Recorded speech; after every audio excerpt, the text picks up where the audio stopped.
Shalom to the elect of Israel, to the hopeful elect of Israel, you Hebrew Israelites, you so-called Negroes, Latinos, Native Americans, West Indian, and Haitians, that give all praise, honor, and glory to Yahweh, Bahashem, Yahweh Shai, the Most High, the Heavenly Father. His Hebrew name is Yahweh, not Yahweh, not Jehovah, not God, not Elohim, not Most High, not Lord, not Jah, not Yah, not Ahia. It's Yahweh. His only begotten Son name in the Hebrew is Yahweh Shai, not Yahshua, not Yeshua, not Jesus Christos, not Jesus Christ, not Serapis Christus, not Yeshaya, not Yehoshua. It's Yahweh Shai.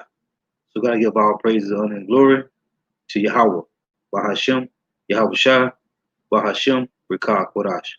Double honors to the apostles and elders of Great Millstone who teach well. In a sincere salutation to all the occupant pushing this truth and believing this truth throughout the four winds of the earth, the entire world, waking up the hopeful elect. The shalom to the Agua who are listening and learning. The few sisters who are listening and learning. Mazaya from GMS Orlando Camp coming at you another lesson and true facts, faith, and edification, another daily edification. Lord's willing, is be edifying. And this is for educational purposes only. This is not for monetary gain, and I do not own the copyrights to these videos. This is for educational purposes only. Lord's willing, is be edifying.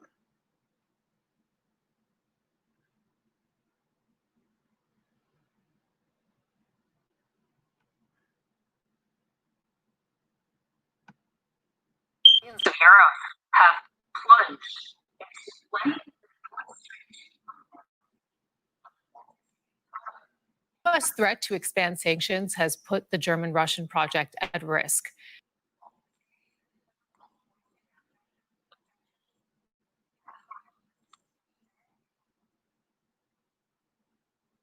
This is the landfall facility in northeast of Germany. Was supposed to arrive here through a pipeline under the Baltic Sea. But the controversial Nord Stream 2 project was suspended in late 2019 due to U.S. sanctions. For weeks, the Akademischen Chersky, one of two Russian pipe-laying ships, has been idle at anchor in a nearby harbor.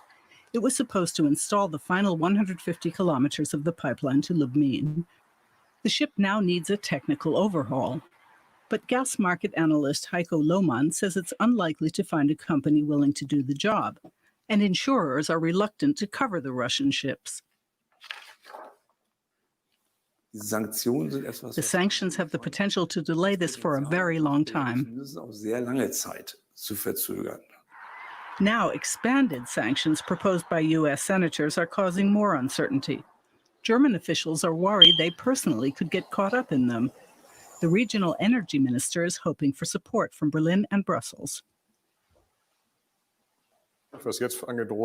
In our view, the threatened sanctions violate international law, in particular because they threaten companies that at the time they fulfilled their contracts would have had no idea they could be hit retroactively. The idea seems to be that everyone involved in providing services for this project would be subject to massive sanctions in the aftermath. That's an attack on European interests because this gas pipeline is relevant for European energy security. Officials in Warsaw take a different view. The Polish government prefers Norway, Qatar, and the United States as natural gas suppliers. Warsaw fears Russia would be able to exploit its market power for political aims and turn off the gas tap. Poland and the Baltic nations are fundamentally against the Nord Stream 2 project because it endangers energy security in Central Europe. We hope that the U.S. sanctions will stop the project and that Germany returns to European energy solidarity. Nord Stream 2 damages European energy solidarity.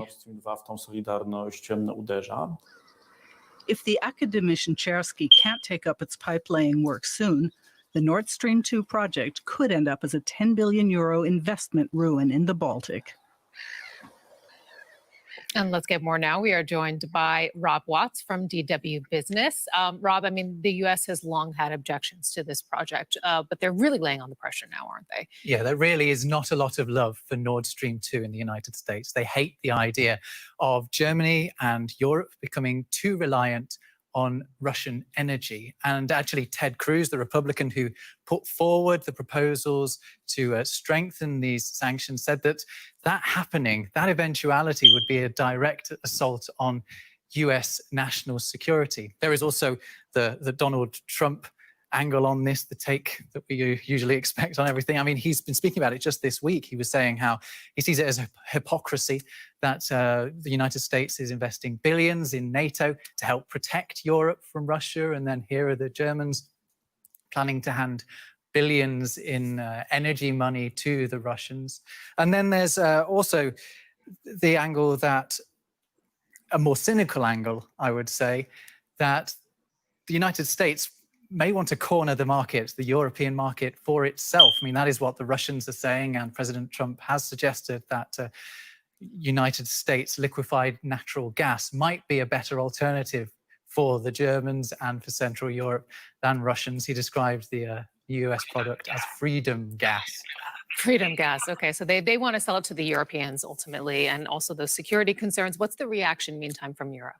Well, there are some parts of Europe that are absolutely backing what the United States is saying. You saw in our report that Poland is behind it. It doesn't like the idea of Russia getting too much influence. Ukraine is also against Nord Stream 2, and the Baltic states have spoken out because they're worried about Russian expansionism. So there's that side of it. But then there is the German side, and they say that they are absolutely still behind this. Heiko Maas, the foreign minister, has been speaking to DW, and he said that the German government sees this as an economic issue, not a political issue. It's told the United States that these extra sanctions would be an interference in Europe's energy security and in EU sovereignty. So if you strip away all of the diplomatic language, Germany's really telling the United States to keep its nose out. Rob Watts. See, that's a separation of these Idumeans, man. These Job 924s. This is the Egyptian against the Egyptian, man. And that's what's going on. Now, I got to come back and play this other clip. See, this is the separation of Babylon the Great, man. This is the separation of these Idumeans, man. They are not on the same page, man.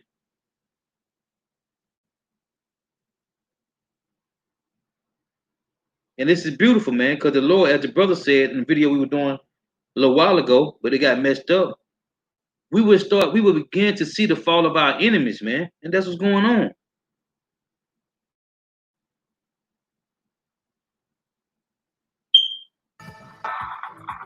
Hey, welcome back. I'm Rick Sanchez. Now to the pipeline that Germany sorely wants and needs so that it can provide its population with fuel.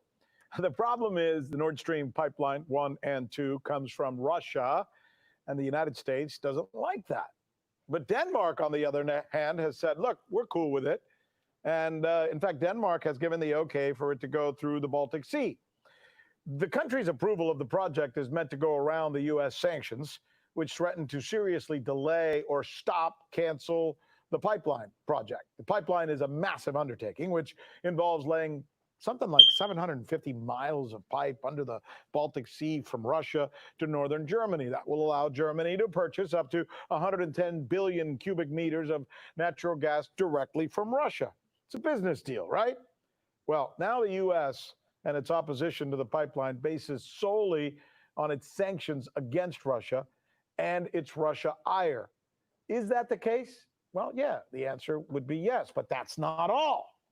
Why else is the U.S. wanting to stop this? The U.S., according to many experts, is concerned about how much of a powerhouse, think about it, Germany could be if it is able to tap into an unlimited supply of cheap gas. And see, that's the problem, man.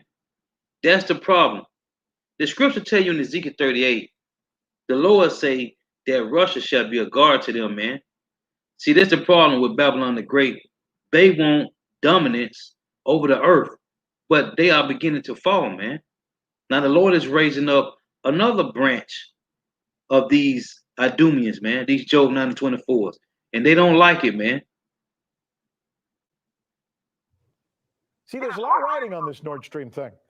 For the latest, here is RT correspondent Peter Oliver reporting from Berlin. It may be loathed by politicians across the US, but Denmark has given the green light to the Nord Stream 2 gas pipeline project to continue, with all important undersea pipe-laying vessels being put to work. The Danish Energy Agency has decided that Nord Stream 2 AG also may use pipe-laying vessels with anchors in connection with the construction of the Nord Stream 2 pipelines. The pipeline is a joint project between Russia's Gazprom and 5 other European companies. When it's finished, it'll bring an extra 55 billion cubic meters of gas directly from Russia into Germany. And these particular Danish ships are crucial to getting the job completed. As we expected, the DEA satisfied our request. We will implement the project in accordance with the building permit and environmental impact assessment. See that? That's Denmark, man. Denmark is one of the 10 horns, man, of the beast system, man. And they with the pipeline, man. We continue to consider various options for its completion, and in due time, we will inform about our plans. The reason this specialized equipment is so important is that the pipeline is being laid in some particularly choppy waters. Nothing to do with nautical conditions, more to do with the 50,000 tons of chemical weapons that were dumped on the sea floor in the area during post-World War II decommissioning. The response from Washington to the project has been equally as toxic. The United States says this pipeline will make Europe overly reliant on Russia for energy. It'll also lessen demand for US liquefied natural gas. See, they can't have that, man. That's the problem. They don't want they don't want these other Idumeans, man. But this is the Lord is moving these pieces, man. This is the Lord moving these for right now, these rookers and these pawns, man. This is the Lord's game, man. But these devils, see, that's the pride and that's that greed, man. Babylon the Great have a greed, man. They are too greedy, man. That's the problem. They've been on top for so long, they can't see themselves being on the bottom, man. Last month, a bipartisan bill was introduced into Congress, which could see US sanctions imposed on European companies and individuals involved in Nord Stream 2. See, that's Psalms 94. What is that? Psalm 94 and 20, man. They frame mischief by law, man. See, these devils, that's the problem with these devils, man. They got pride, man. But the Lord put them in rulership. This is the hammer of the whole earth, man. This is Psalm 94 and 20. Shall the throne of iniquity have fellowship with thee? The Lord making a separation right here. We weren't supposed to have nothing to do with these heathens, man, because they are wicked, man, even to their own people. Shall the throne of iniquity have fellowship with thee, which frameth mischief by our law, man? Isaiah 10 and 1. Woe to him that decree unrighteous decrees, and that right grievousness which they have prescribed. These devils set up laws so they can put sanctions on people, so they can rule nations, so they can rule the planet with their laws, their statutes, their democracy, their policies, their legislations, man, their philosophies. Totally unacceptable, says the German gas lobby. The adoption of such a tightened and retroactive sanctions law would be an unacceptable encroachment on the EU sovereignty and energy security of Western Europe. The problem for the United States is that their product, liquefied natural gas, is more expensive on the European market. And look, this is Denmark. Denmark's give green light to finish Nord Stream 2 pipeline to Germany, man.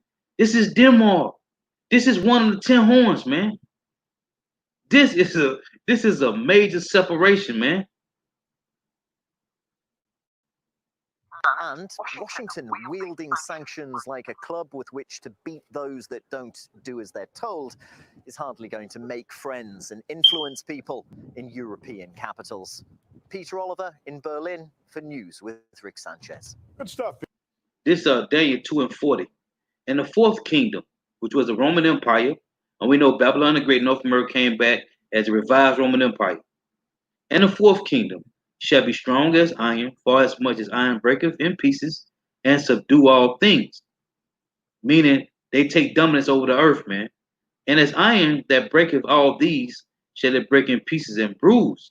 And whereas thou sawest the feet and toes, part of potter's clay and part of iron, the kingdom shall be divided. There's a division going on in Babylon the Great and with the allies, man, around the whole earth. Why? Because of Babylon the Great, North America, man.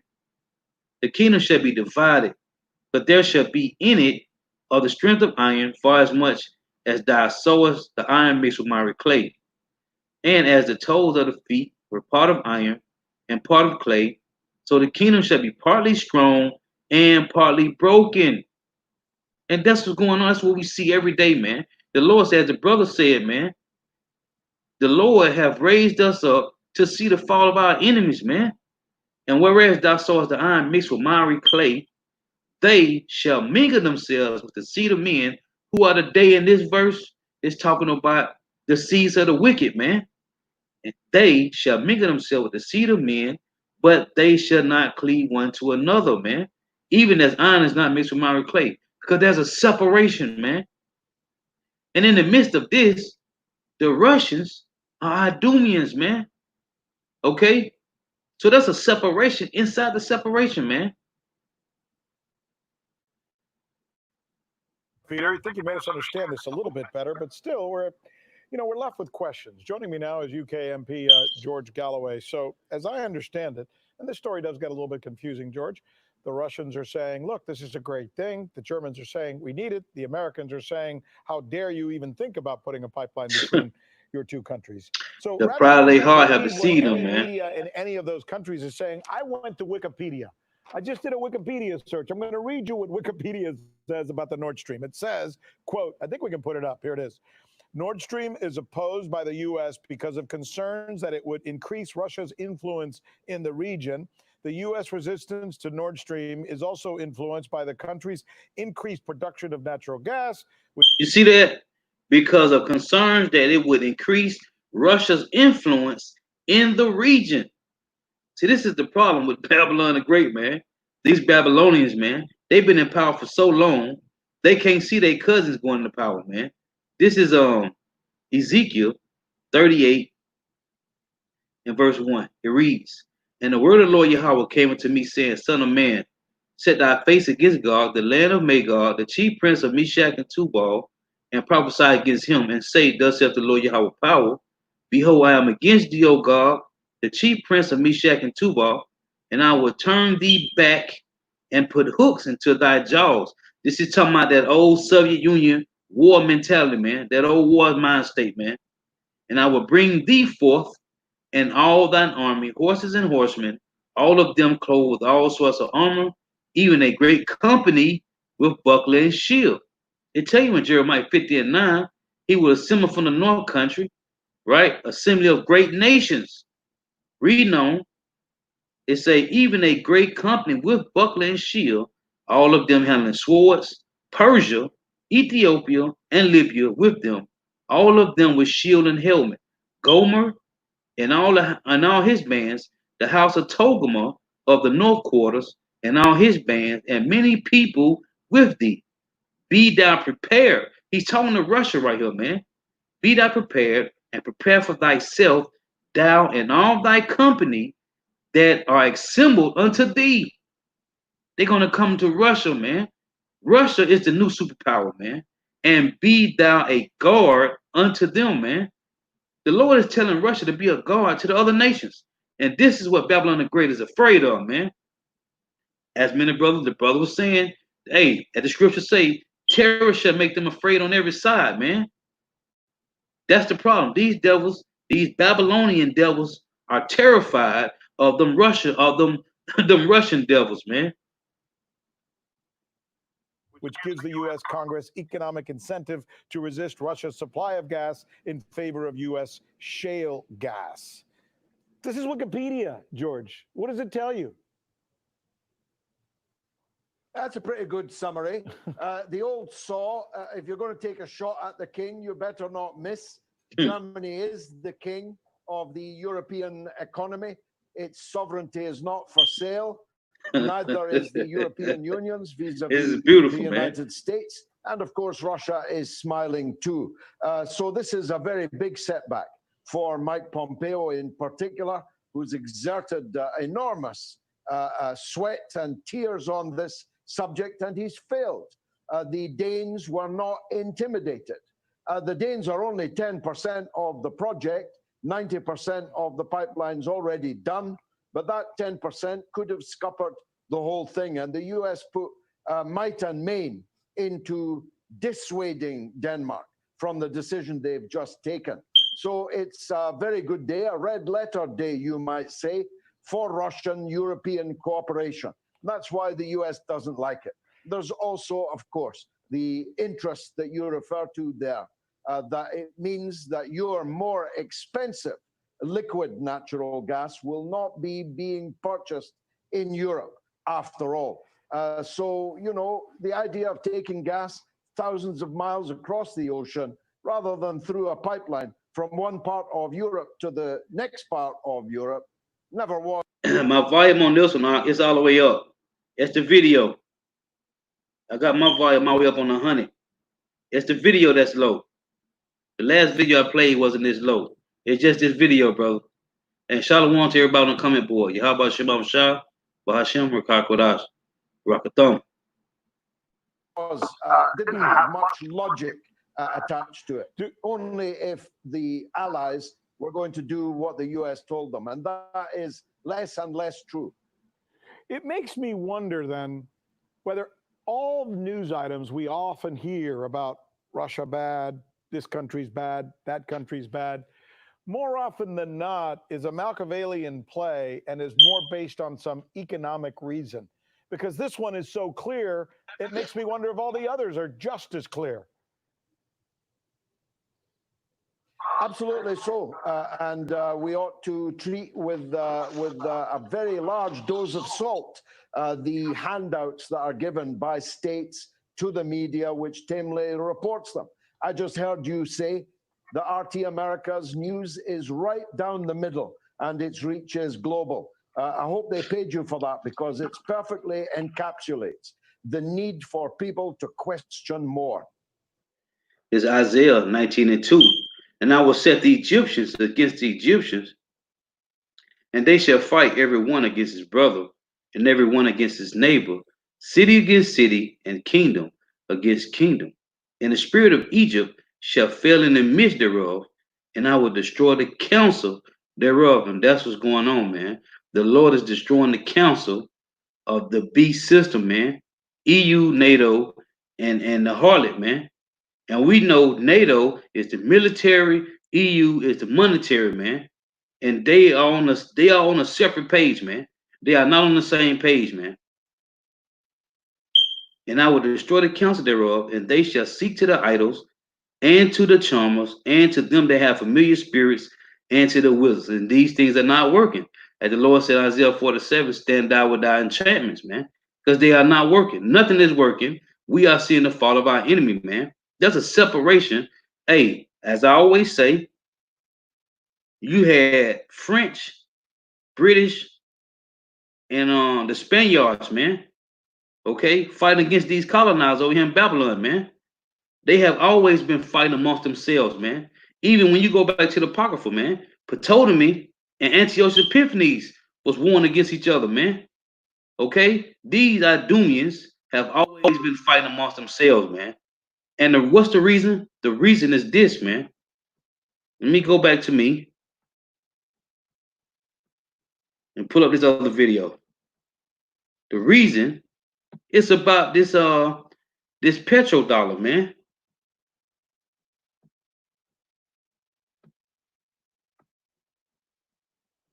Let's get this. Lord, will this be edifying?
US dollar. It's the official.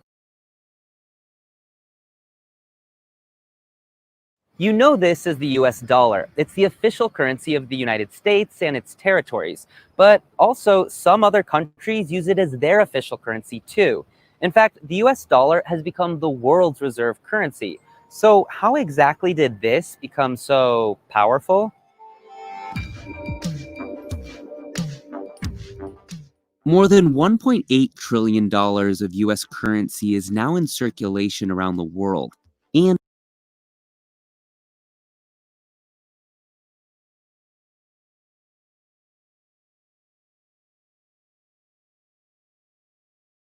it's believed that 2/3 of $100 bills and nearly half of $50 bills are held outside the US.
In fact, the US dollar is the de facto global currency, meaning it's kept by many governments in reserves and that most people and companies trust it for international trade. Even as the coronavirus pandemic wreaked havoc across global markets, wiping out trillions of dollars worth of assets, the US dollar was unaffected by the turmoil.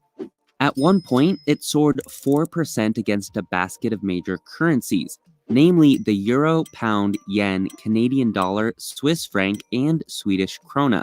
So, why did we see this spike in the value of the US dollar? The dollar is strong because the US economy and because people want to hold dollars and the safety of the US dollar. In times of uncertainty, investors flee to what's known as safe havens, investments expected to hold their value during market turbulence. And you guessed it, the US currency is seen as such. Why? Well, it hails from the world's largest economy, the United States, which is generally politically and economically stable. And while you can be pretty sure that the US dollar's value will fluctuate, it probably won't plunge the way the Turkish lira or Argentinian peso have.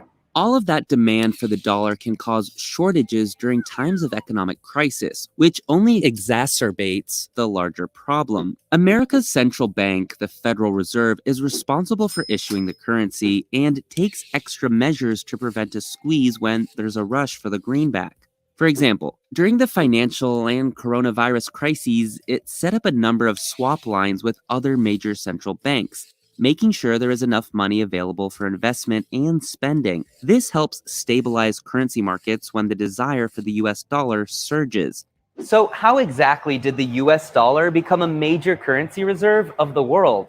Well, for a long time, developed economies tied their currencies to gold. However, during the First World War, many of these countries abandoned this gold standard and started paying their military expenses with paper money instead. And eventually, the US dollar, which was still tied to gold, overtook the British pound to become the world's leading reserve currency. During World War II, the United States sold weapons and supplies to many of its allies and collected its payments in gold. By 1947, the US had accumulated 70% of the world's gold reserves, leaving other nations with a huge disadvantage. To try to remedy this and other financial matters, 44 Allied countries met in Bretton Woods, New Hampshire in 1944. There, they decided that the world's currencies would be pegged to the US dollar, which was in turn linked to gold. As central banks began to build the reserves over time, these dollars were redeemed for gold, dwindling the US's stockpile and igniting concerns about the stability of the US dollar. In 1971, US President Richard Nixon shocked the world when he delinked the dollar from gold. From there, free-floating exchange rates were born, meaning exchange rates were no longer fixed to gold and were determined by market forces instead. Despite periods of market volatility and the inflation that followed, the US dollar has remained the world's reserve currency. Its sheer volume and America's efficient banking system made the notes more convenient and cheaper to trade than other currencies.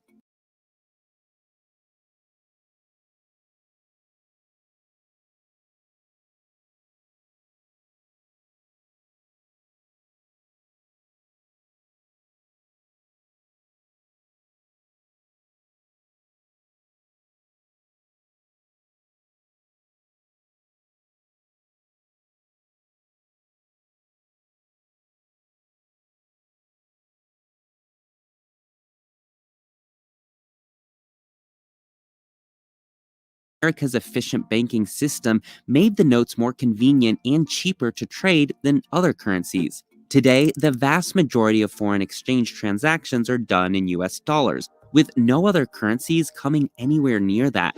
In recent decades, the US has even been accused of quote-unquote weaponizing its currency for strategic and geopolitical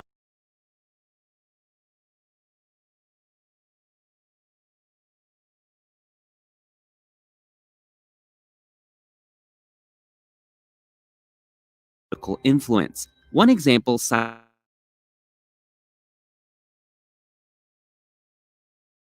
included forbidding them from using the dollar in trade.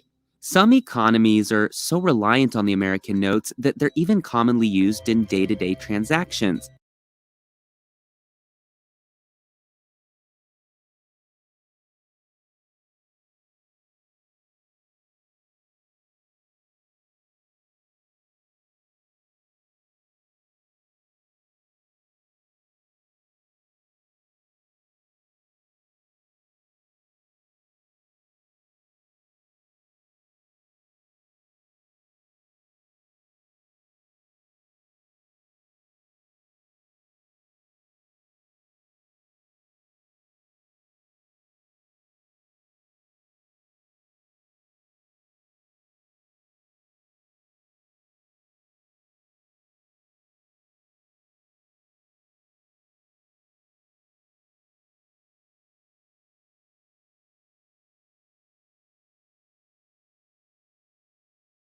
At ATMs in Cambodia, you can even withdraw the greenback from machines.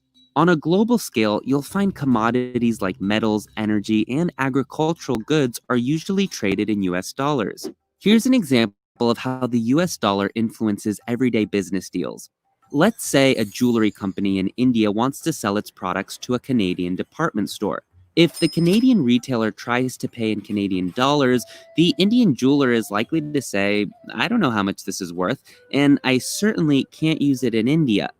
That department store, meanwhile, could argue that the rupee won't go very far in Canada, so they're both likely to transact in US dollars instead. Those dollars will then be exchanged into rupees in India. Add together the number of transactions happening like this every day, and well, that's a lot of greenbacks entering foreign economies. So we've established that the US dollar is stable, but you might be wondering, what about other currencies that are stable too, like the Swiss franc or the Singapore dollar, both of which come from politically and economically stable countries too. And yes, while those are fair points, the truth is those countries just have far less influence and economic power. Switzerland's population is a mere 8 million, while the US has more than 332 million. Just look at central banks' foreign exchange reserves worldwide. While the majority of currency reserves are made up of US dollars, the euro makes up nearly 21%, the Japanese yen makes up nearly 6%, and the pound sterling makes up nearly 5%. So, could any of these other currencies give the dollar a run for its money? For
years, there have been calls for an alternative reserve currency, ranging from countries like China and Russia to intergovernmental organizations like the United Nations.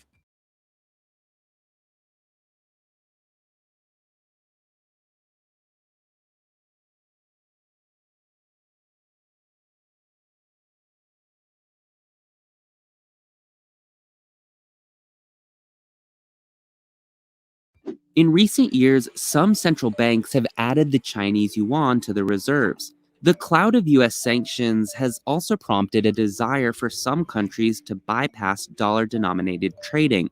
In 2018, Germany's foreign minister wrote in an op-ed that it is essential that we strengthen European autonomy by establishing payment channels independent of the US. And some are hoping the world's future reserve currency won't be tied to a national government at all. They see cryptocurrencies such as Bitcoin eventually overthrowing the dollar. But even so, any change in the US dollar's strength certainly wouldn't happen overnight. Despite calls for an alternative reserve currency, it's still hard to imagine any other country capable of taking the mantle from the US as the global currency anytime soon.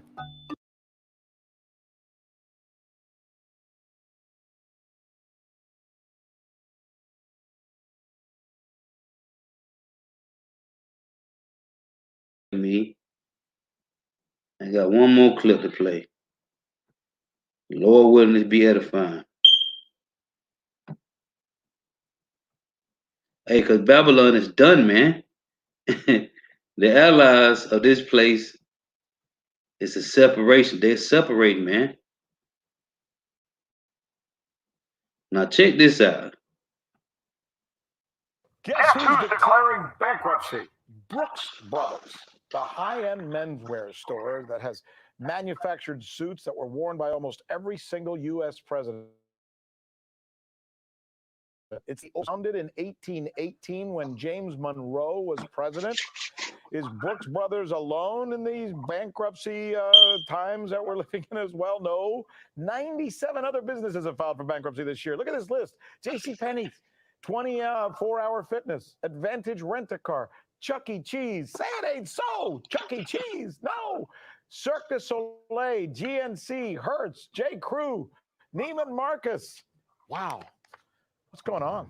Joining us now, Boom Buzz co-host and market analyst, Christy I. Christy, should we be worried? I mean, these are some of the companies that most of us grew up with, right?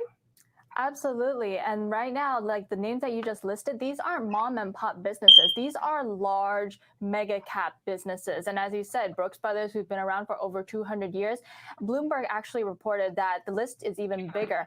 As of now, there's about 117 U.S. companies with market caps over 50 million that have now officially declared and filed for Chapter 11 bankruptcies. And since 2018, man, it has been a retail apocalypse, man. This thing is serious. Now, she just said, this is 2020. She just said 117 businesses, man. Hold on. Let's run that back.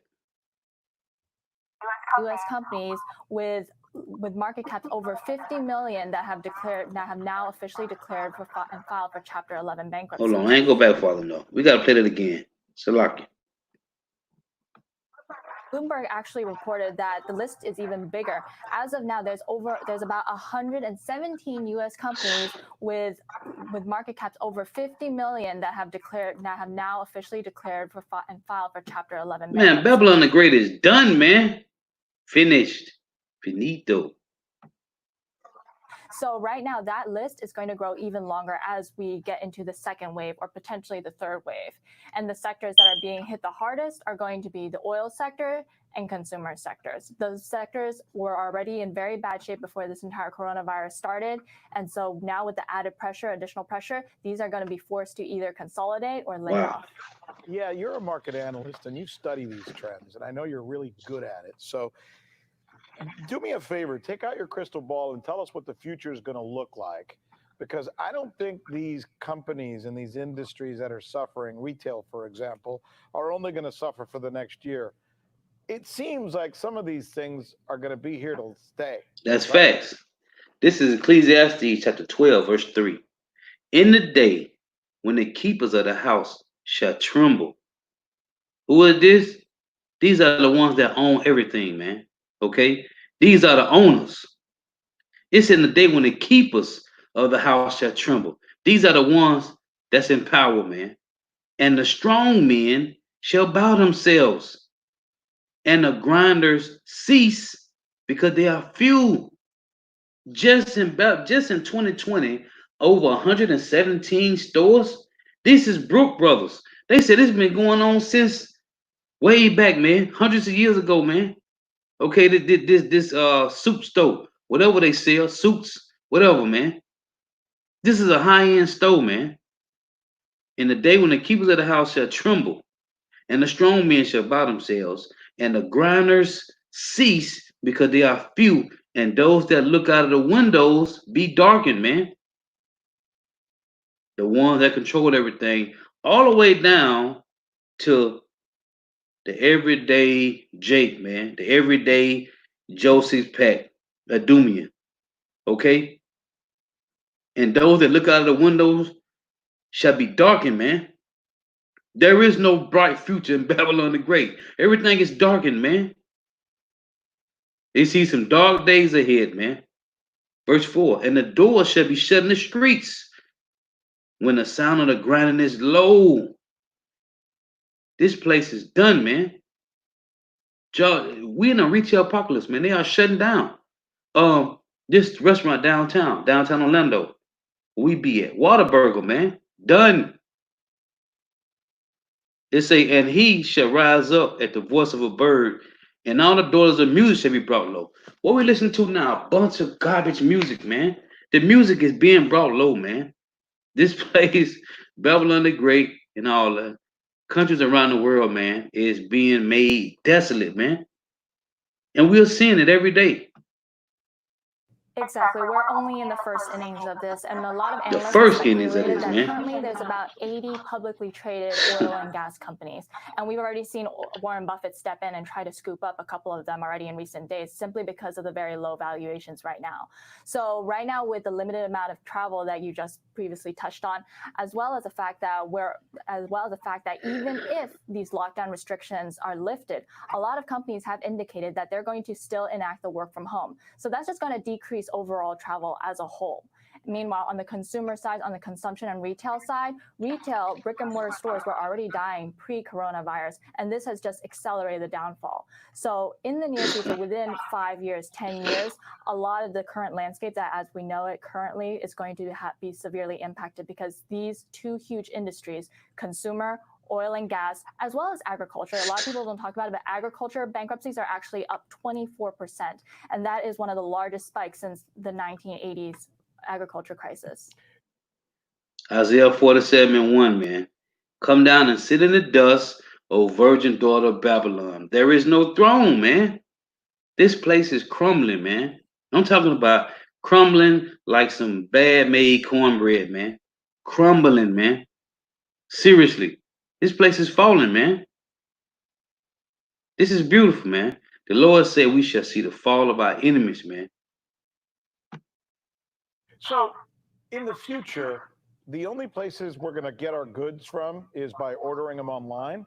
What will happen to the other stores? What will happen to retail? What will happen to the mom and pop shop, the guy with a hardware store down the street where you The go grinding shall buy cease, your man. tools, Period. etc.? What happens to that kind of business? It's going to be very sad and very disappointing, because as it currently stands, a lot of these mom and pops are going to be going into bankruptcy very soon, because the only reason they have currently survived up until June was because of the PPP loans that we enacted.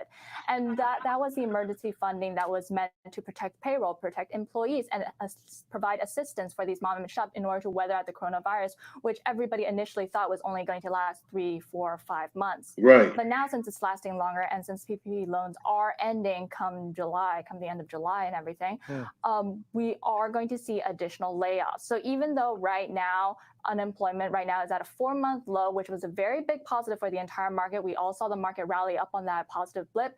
We think that it's still too early to read too much into this information. Well, because yeah. I mean, listen to what you're saying. You're saying a lot of these stores are going to close. If those stores close, their jobs are gone. Exactly. Those are in the going to be future, permanent fewer people are going to be layoffs. working, right? Exactly. I mean, Just read it, man. Ecclesiastes 12:3-4, man. The grinding ceasing, man.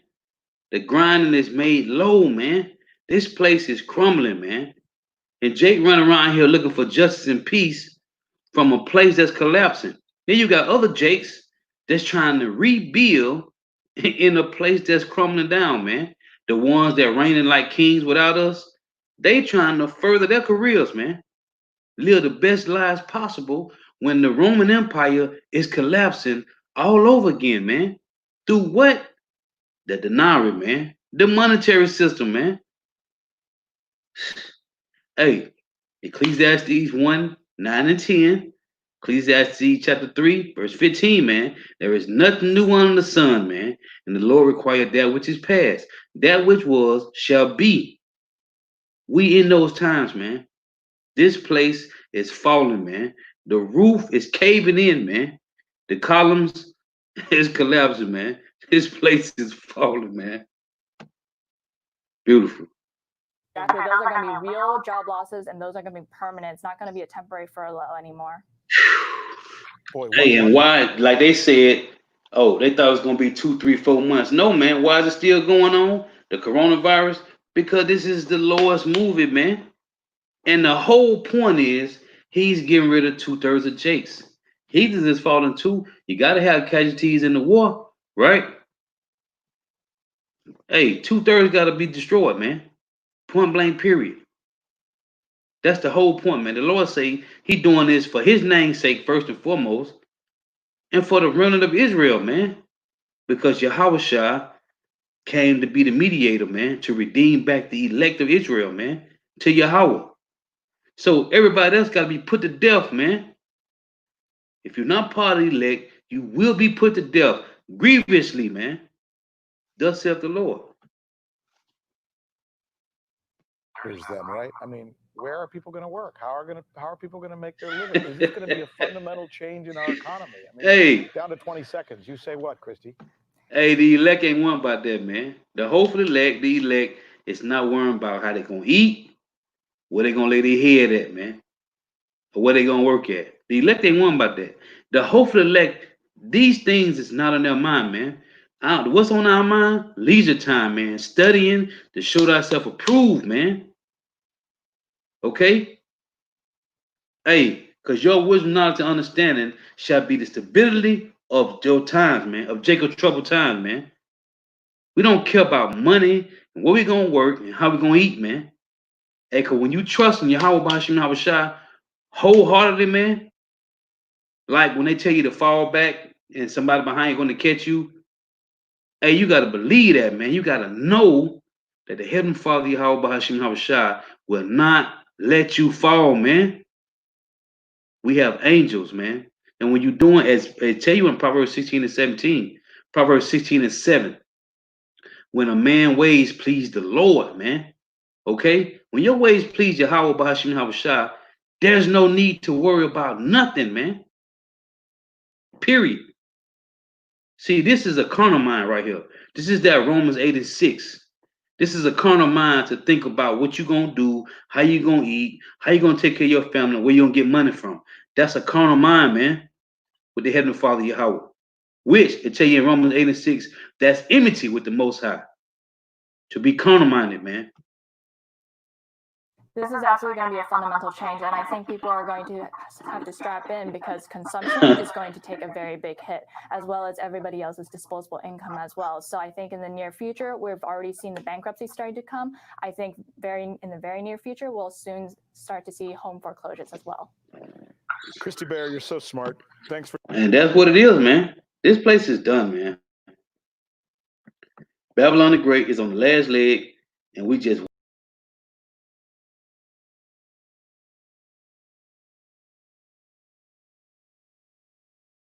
What's coming down the pipe? Hey, so Lord willing is edifying. Got to give all praise, honor, and glory to Yahweh, Bahashim Yahweh Shah, Bahashim Rikah Kodash. Double honors to the apostles and elders of Great Millstone who rule well, who teach well, and a sincere salutation to all the occupants pushing this truth and believing this truth throughout the four winds of the earth, the entire world, waking up the hope for the elect. And shalom to the Agwa who are listening and learning. The few sisters who are listening and learning. Hey, Lord willing is edifying. Till next time, I'm going to say shalom. Wa abba abba. Hey, the water for everybody tuning in. The water. May Yahweh Bahashim Hawashah continue to bless you in your houses.